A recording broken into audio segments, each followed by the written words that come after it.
नमस्कार दोस्तों, कैसे हैं आप लोग। आशा करता हूं आप लोग अच्छे होंगे। आज की इस वीडियो में मैं आपको बताने वाला हूं कि लाडली बहना योजना के लिए आप डीबीटी इनेबल कैसे कर सकते हैं। जैसा कि पता है, लाडली बहना योजना के अंदर आपने फॉर्म फिलअप किया या फिर आप भरना चाहते हैं, तो ऐसी स्थिति में आप जो है आपका खाता आधार कार्ड के साथ में लिंक होना चाहिए। आधार कार्ड के साथ में लिंक होने के साथ में एनपीसीआई के साथ में सीड होना चाहिए। ठीक है, एनपीसीआई के साथ में आपका बैंक जो है वो जुड़ा होना चाहिए, तब जाकर के आपका लाडली बहना योजना के तहत आपके खाते में पैसा आ पाएगा। ठीक है, तो चलिए मैं आपको बता देता हूं कि लाडली बहना योजना के तहत आप एनपीसीआई से अपने खाता को कैसे सीड करा सकते हैं। देखिए, ये आपका लाडली बहना योजना का फॉर्म है, इसको आप भर करके शिविर में जमा कर दे या अपने ब्लॉक में जमा कर दे। ठीक है, देख पा रहे होंगे यहाँ पे आवेदिका का समग्र आईडी है, तो ये आपको भर लेना है। आधार नंबर यहाँ पे भर लेना है। उसके बाद आवेदिका का नाम भर लेना है हिंदी में। ठीक है, उसके बाद आवेदिका का पति या फिर पिता का नाम यहाँ पे डाल लें। जन्म तिथि यहाँ पे डालना है, दिनांक, महीना और वर्ष। ठीक है, उसके बाद आवेदिका का संपूर्ण पता, जैसे गांव का नाम, जिला का नाम, पिन कोड हो गया। उसके बाद 7वां में पूछा गया है आवेदिका का मोबाइल नंबर, तो यहाँ पे आप अपना मोबाइल नंबर डाल लें। उसके बाद वर्ग पूछा गया है, तो वर्ग में सामान्य यानी कि यूआर से बिलोंग करते हैं या फिर अनुसूचित जनजाति। ठीक है, अनुसूचित जाति यानी कि एससी से बिलोंग करते हैं या फिर अनुसूचित जनजाति एसटी से बिलोंग करते हैं या फिर ओबीसी से बिलोंग करते हैं। ठीक है, तो जिस भी कैटेगरी से बिलोंग करते हैं उसमें आपको टिक कर देना है। उसके बाद 9th में पूछा जा रहा है क्या शासन से विधवा, निःशक्त इत्यादि पेंशन प्राप्त कर रहे हैं, मतलब कि क्या आपको जो है वो विधवा पेंशन या फिर वृद्धा पेंशन ये सब मिल रहा है क्या। तो अगर मिल रहा होगा तो हाँ कर दीजिएगा, अन्यथा नहीं कर दीजिएगा। ठीक है, 10 देखिए कह रहा है विवाह की स्थिति, तो यहाँ पे विवाहित, तलाकशुदा, विधवा, परित्यक्ता है, तो अगर विवाहित होंगे तो विवाहित में कर दीजिएगा, तलाकशुदा होंगे तो तलाकशुदा में कर दीजिएगा। ठीक है, उसके बाद देखिए आवेदिका का घोषणा पूछा गया है, तो इसमें आपको सिंपली सभी बॉक्स के अंदर टिक लगा देना है। ठीक है, ऐसे टिक लगा देना है। ठीक है, तभी आपका पैसा जो है वो मिल पाएगा। ठीक है, इस टाइप से सभी में आपको टिक लगा देना है।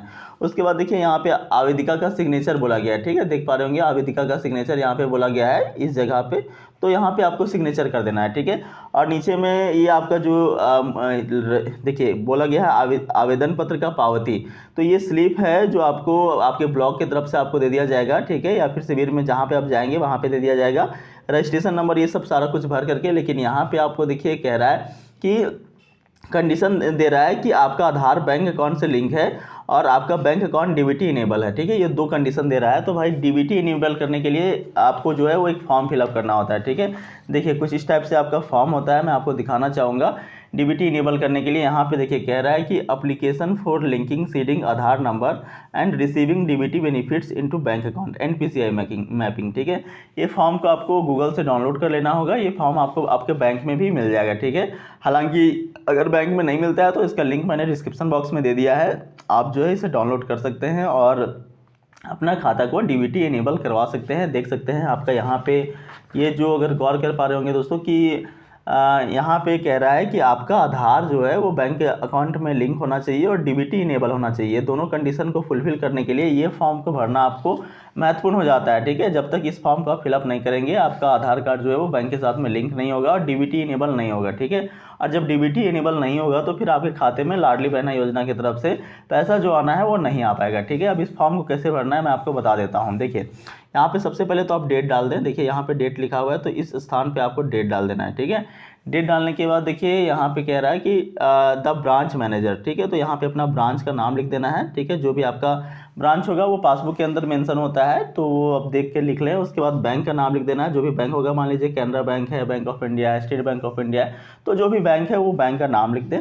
आगे देखिए कह रहा है कि I am maintaining a bank account number, यहाँ पे आपको अपना खाता नंबर डाल देना है। ठीक है, खाता नंबर डालने के बाद देखिए सेकेंड में कह रहा है कि I submit my Aadhaar number and voluntary give my consent, मतलब कि मैं यहाँ पे अपना आधार नंबर सबमिट कर रहा हूँ अपनी इच्छा से, और ये तीनों में आपको टिक कर देना है। ठीक है, ध्यान रखिएगा ये तीनों के अंदर आपको टिक कर देना है। उसके बाद signature and thumb impression of customer लिखा है, तो अगर आप अंगूठा लगाते होंगे तो यहाँ पे अंगूठा लगा दीजिएगा, अन्यथा सिग्नेचर करते होंगे तो फिर यहाँ पे सिग्नेचर कर दीजिएगा। ठीक है, उसके बाद देखिए यहाँ पे 4 ऑप्शंस दिए गए हैं। Options for receiving DBT benefits tick 1, तो 4 ऑप्शन दिए गए हैं। देखिए 1, 2, उसके बाद 3 और 4। ठीक है, तो ये चारों में से आपको ये 3 में से कोई छेड़छाड़ नहीं करना है। जहाँ पे मैं हाथ रखा हुआ हूँ ये तीनों में आपको कोई छेड़छाड़ नहीं करना है। पहला वाला जो बॉक्स है ना दोस्तों, यहाँ पे आपको केवल टिक कर देना है। ठीक है, इस वाले बॉक्स के अंदर जो है वो टिक कर देना है। टिक करने के बाद यहाँ पे देखिए ये सेकेंड वाला में नहीं, आपको सेकेंड, थर्ड, फोर्थ ये तीनों में कुछ भी नहीं छेड़छाड़ करना है। पहला वाला जो बॉक्स है इसमें आपको टिक कर देना है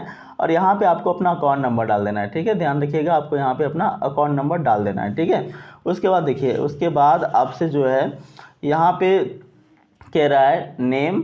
ठीक है, तो अपना नाम डाल दे कैपिटल लेटर में, यहाँ पे मोबाइल नंबर, यहाँ पे ईमेल आईडी और यहाँ पे इंक्लोजर कॉपी ऑफ आधार, यहाँ पे आधार नंबर डाल दें। ठीक है, और उसके बाद फिर से signature and thumb impression of customer वो लगा है, तो यहाँ पे सिग्नेचर और थंब इम्प्रेशन जो है वो लगा दे। ठीक है, उसके बाद इस फॉर्म के साथ में आपको जो है वो अपना डिटेल्स जैसे कि पैन कार्ड का फोटोकॉपी हो गया और आधार कार्ड का फोटोकॉपी हो गया, ये बैंक को सबमिट कर देना है, तीनों को पिनअप करके। उसके बाद 24 घंटे के भीतर ही आपका जो खाता है वो आधार कार्ड के साथ में लिंक भी हो जाएगा और डीबीटी इनेबल भी हो जाएगा। ठीक है, इसके बाद यहाँ पे जो भी लाडली बहना योजना की तरफ पैसे आएंगे वो सारे आपके खाते में डायरेक्ट बेनिफिट ट्रांसफ़र के माध्यम से, आधार कार्ड के नंबर के माध्यम से सीधे आपके खाते में आ जाएंगे। इतना ही नहीं, जितने भी सरकारी पैसे हैं, जैसे कि किसी भी प्रकार का आपका पेंशन हो गया हो, ठीक है, जैसे कि आप हो सकता है कि वृद्धा पेंशन हो, विधवा पेंशन हो, विकलांगता पेंशन हो, मतलब दिव्यांगता पेंशन हो, तो ये सब पेंशन हो गए हैं। उसके बाद पीएम किसान का पैसा हो, छात्रवृत्ति का पैसा हो, ठीक है, तो जितने भी प्रकार के गैस सब्सिडी का पैसा हो, मतलब जो भी पैसे सरकारी पैसे हैं जो डीबीटी के माध्यम से आते हैं वो सीधे आपके खाते में देखने को आपको मिलेंगे। ठीक है, एक बार आपका डीबीटी इनेबल हो जाता है। तो उम्मीद करता हूँ कि ये बातें आपको समझ में आ गई होगी। फिर भी कोई समस्या रह जाता है तो कमेंट बॉक्स में ज़रूर पूछें, निश्चित तौर पर मैं यहाँ पर आपको सहायता करूँगी। ठीक, मिलते हैं दोस्तों अगले वीडियो में, तब तक के लिए आप सभी को नमस्कार।